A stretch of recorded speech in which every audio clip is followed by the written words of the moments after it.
How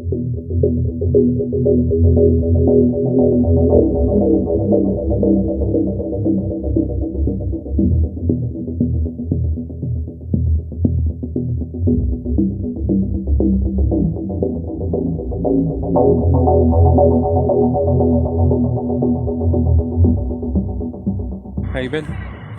Not too bad. Survived the apocalypse. I know. Jon Forward. Hey, Jon Forward. Jon Forward. Jon Forward. You want some candied fennel? What is fennel? It's like an herb or a herb. I got these off of Tabray's and Robin's Shake just before I saw you. It's kind of like an after. You might want to try one at a time. Sorry. They're quite good. Actually, that's too much. It's like a little. Yeah, it's way too much too. All right, I could probably use it. I got coffee and cigarette breath. What do you think? It's all right. I don't know if I'd want to sit down and eat a bag of it. No, you don't want to eat a bag of it. This bag probably should last you. Is that a year's supply? That should be 2 years, and that's still pushing Just it. Probably one piece per day for the rest of your life. It's kind of like an after dinner mint almost, or something like that. But no, it's one of my favorite things. Yeah, I think it's an herb. Classified as one. Okay. What do you think? It's all right. Want some more? No. All right. Okay. Hey, this is your fourth show in the Fringe? Yeah. Fourth, I did the No Jokes Barred mixed show with some of the Hoveland guys hosted, and Trevor Muxworthy did a set, and I did. This will be my third solo show. And I participated in the Hoveland show. I wasn't one of the official creators. I was a cast member, which was a nice change, less pressure. But, And the solo show feeds my ego much more than working with other people. That's the main thing. yeah, no, I completely subscribe to that. Hey, you're But it's also, I've got no one to blame if it fails. That's the downside. I'm sorry, I'm picking fennel out of my teeth now. Well, now you've given me something. I can blame the failure on this too much unprofessional interview. Tune into the microphone. Hey, and you're filming too. How's that? Do you like that? Yeah. I mean, we can change places with your camera here, so you can have your face focus a little bit more. I'm good. Because I still got like the COVID hair going on. Yeah, it seems to be picking up on you. I think if I just tap the screen, it will look at me instead. There we go. That's perfect. That's technology for Great. you. I know. So what's going to be different about this show than say your other ones, or is this kind of another great, delicious helping of what we've seen before with your performances? I've been on a every 2 years thing, and again, I don't have the experience and just the amount of practice that like a real comedian gets, so I wouldn't call it a special, but it's kind of a snapshot of where I'm at every couple of years and what I've been working on, and it forces me to do a bit of work to figure out, because I don't know, it's a good opportunity for me because like I said, we've got limited options for how many shows you can do, but generally within those it's 5 to 10 minute long spots, so there's not a lot of opportunity to build a longer thing, which is a different skill set. Especially with me, if I'm doing one of those 5 to 10 minute sets, I do more long form stuff, so I'll mix in like just a few quick things at the beginning to kind of set the table, but I'm primarily doing a particular story or bit. So I like the opportunity to do a longer show like this. It's an hour this year, 50 minutes, so that they can get the hazmat team in between shows. Hose it down. But it's a whole different thing to structure how because I've gotten really good, because that's where most of the experience is, at building a 10-minute chunk. Yeah. So assembling all of those 10-ish, give or take, minute chunks into something that kind of feels like it's got some structure and it has a beginning, a middle, and an end is an opportunity. What I think is And each year I kind of have a different mindset going in. The first year that I did a solo show, Honey Garlic, that Yeah. was more of what I would consider a more traditional one-man show. It was still about 75% of it was stand-up bits that I had done before, but I just built out the storytelling a bit and was a bit more vulnerable with it without having to everything be a punchline. 2 years ago with Cigarettes and Cool Ranch, that was more of an attempt to do, again, for lack of a better term, a Jon Forward comedy special. This year, what I'm working on is I'm trying to be a bit more loose. So every show's not necessarily going to be the same. Because that's one skill set that as a comedian where I need the most growth is figuring out how to change gears based on what's happening in the room. Because generally, for better or worse, if I'm doing a 10-minute spot and I'm like, I'm going to do this one, and if they hate it 3 minutes in, I'm going down with the ship. So it's not like you're necessarily freestyling or anything. You've got No, I've got a collection of options, but I'm getting better at building because I do dark stuff. It's not, and again, depending on if I've got the right audience for it and I'm really selling it, it can be great. But depending on how I'm doing and who's in the room, I got to meet people where they're at, and if they aren't on board 10 minutes in, I don't want to just dig myself deeper for another 40. So you're I want to build in off ramps. so people get like an emergency exit. Yeah. And hopefully be sort of seamless. The reality is I can't help but comment on it, so they'll probably be aware, and I'll probably have a breaking the fourth wall. We'll be like, yeah, you guys don't like that one. Let's go on to this instead. That's great. That's But I also want to give myself the opportunity to maybe interact with the crowd a bit more, which is something I always have fun when I do, but it's hard to do on my own shows because I generally know the people, and it's hard to fake spontaneity with people that are sort of in on it. But the other thing is, if I'm prepared to do a 10-minute set somewhere, I've got to kind of fit it in, so I don't have much time to mess around, I guess. So with this, if I'm not married to, I need to check off all of these boxes for the show. If I get off on a tangent and I start talking to somebody and it's funny and it's interesting, I don't need to worry that like, oh, I've got to end this conversation or else I'm not going to have time to do so and such and such. So that's going to be the thing, and that's also justification for being underprepared. Well, it's a great exercise for everybody involved. I mean, the audience wins and you win. Yeah, because with with COVID and everything shutting down, there was even fewer opportunities for comedy. It's been back up on and off since last summer. But even the stuff that it's in, I find the comedy scene as a whole has gotten a little bit more siloed. And like the Fredericton people stay in Fredericton, and the Moncton people stay in Moncton. There's a little bit of movement. The St. John shows are the only ones right now where it's truly open. Like we'll put a post on the stand-up group on Facebook and be like, "Hey, doing a show. Who wants a spot?" The other ones is more of kind of an internal thing, which has its own value too, but it's harder for anybody outside of the certain cliques to get in on that. Yeah, the traveling's been hard. Yeah. And you're No Jokes Barred. You've still found opportunities to do it through. Yeah, well, through the last year. We the March 2020 show got canceled just because everything was the world was collapsing, and then there wasn't anything for months. I did a couple of Zoom shows, which were the most awful existential crisis you can imagine. But you did a parking lot too. Yeah, though. last June, bars were kind of reopening, but they were kind of. They didn't want to even risk somebody saying a naughty thing and scaring off a customer. They went through a tough time. So the last summer was more focused on, live music out on the boardwalk and that kind of stuff. So I'm like, well, screw it. We'll do a show in the parking lot. So we did 3 No Jokes Bards in June, July, and August last year.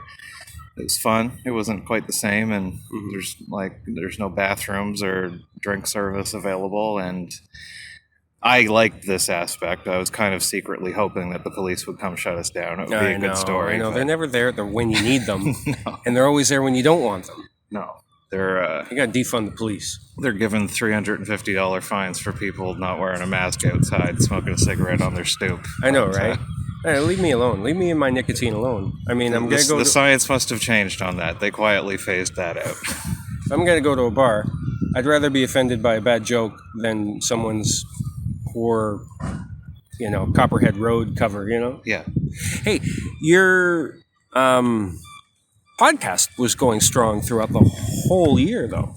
Yeah, well, I couldn't. The campus radio shut down, so I tried various formats from home just because I had nothing else to do. So I started doing it as video, but I had to teach myself and fail a bit. I think when I first started it, the opening thing, I came out and had like a microphone, like I was doing like a late night monologue, which was silly.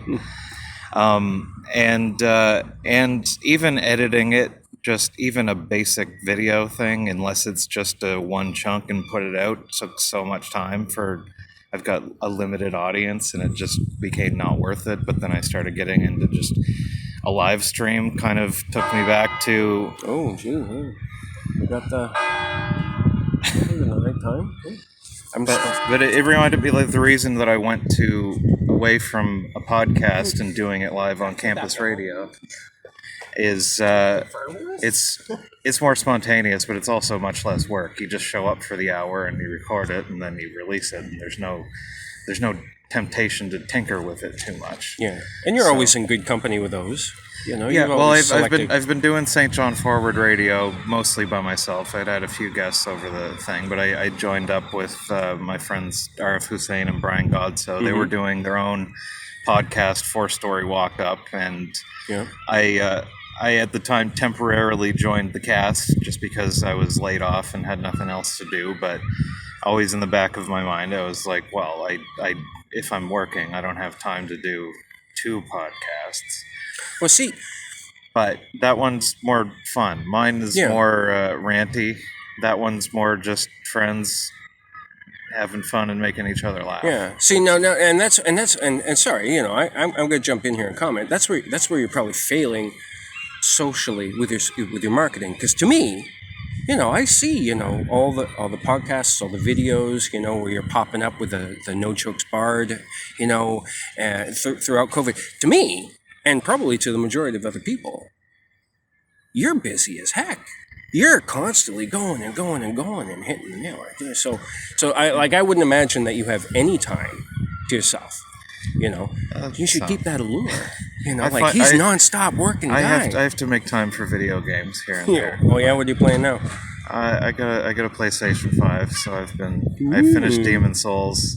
I've been playing Returnal and Ratchet and Clank.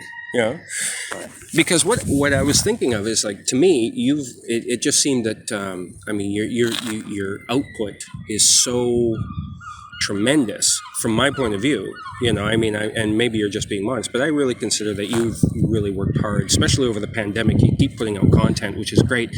And when it was announced that you were in the Fundy Fringe for the 2021 season, I thought to myself, where the heck is he getting all this time to create new content? Yeah, well, it's over. I've been doing stand-up for almost 10 years now, and the lesson that keeps being beat into my head over and over again is I can't wait for somebody else to give me an opportunity. I've got to make my own. So that's, again, stand-up comedy. I do work with other people, and it helps to play nice with others and to be. And again, with the separation that's happened recently, it's not.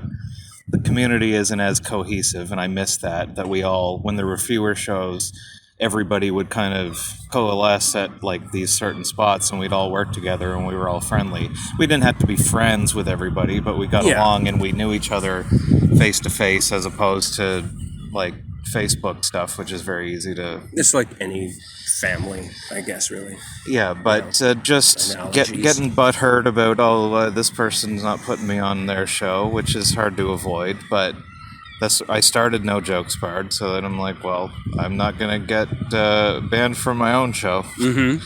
And this one too. Excuse me. That's not COVID. That's just my smoker's cough. Ooh. Why didn't you grow your hair out? Can't stop playing with my locks. I'm bald you know? on the top, and it looks terrible. Well, you the wear longer my hair so- gets, the balder I look. But so am I. I won't tell anybody. I'll edit that out later. But I mean, I wear the hat. You wear the hat. To have the locks.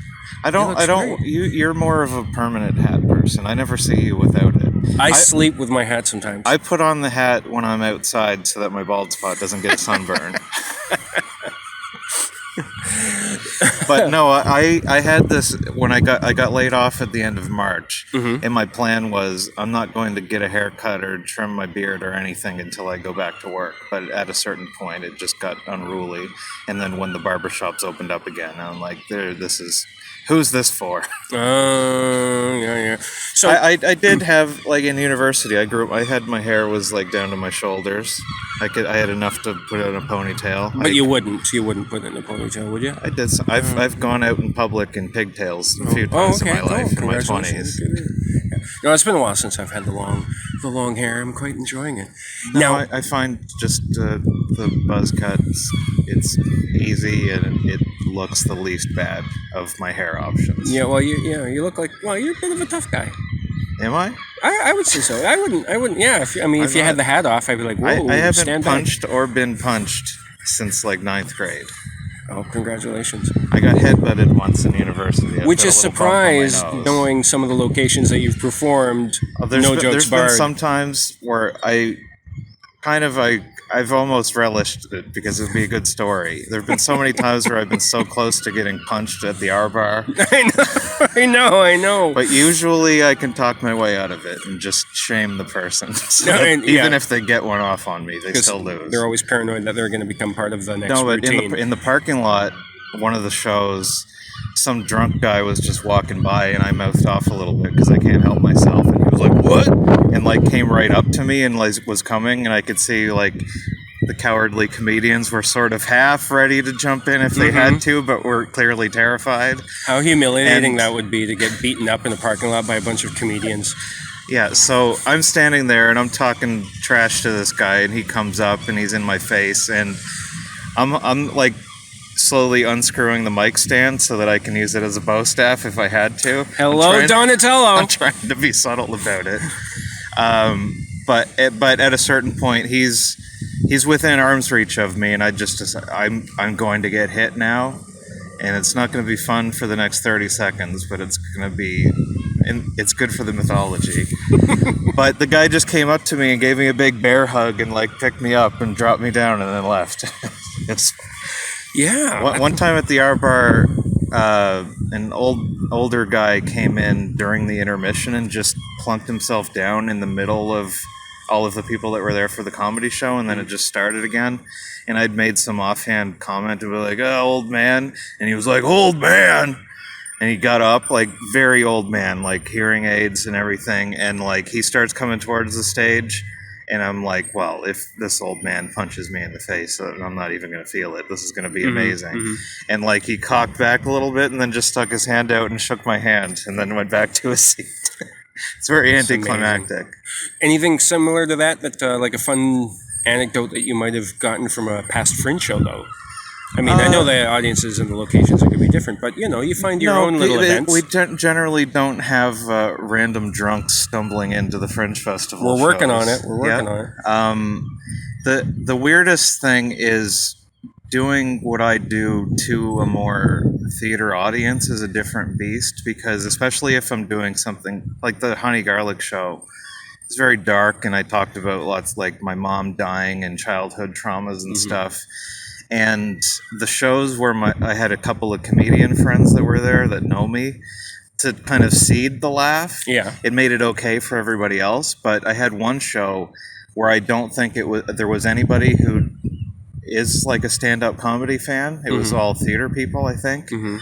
So to me, if I'm telling my jokes and there's no audible response, I feel like I'm bombing.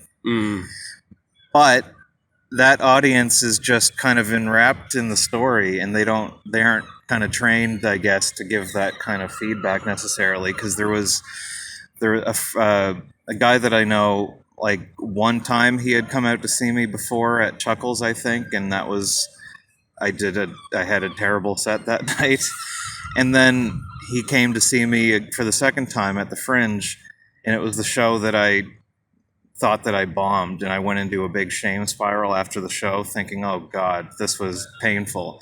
And I ran into that guy at one of the Fringe events later that night, and I'm like, I'm so sorry that every time you come see me, I'm bombing. And I'm like, I assure you, it's funny. It's not as common as you might think. And he looked at me, he's like, what are you talking about? That show was amazing. I loved it. Oh, that's good. So you got a good review. So it is a different thing. Like there's a certain expectation for a comedy thing that the theater people, I feel like there's a certain etiquette. You don't want to interrupt the show. They're trained to react differently. And it's also like, for me, anybody in the context of a comedy club, if I say something horrible that is like something terrible that has happened to me, in the context of a comedy club, you laugh at it. But in a theater thing where some people, their Fringe show is just, I'm a raw nerve, here it is. You don't want to laugh at that person who's like wearing their heart on their sleeve and exposing horrible traumas that they've encountered.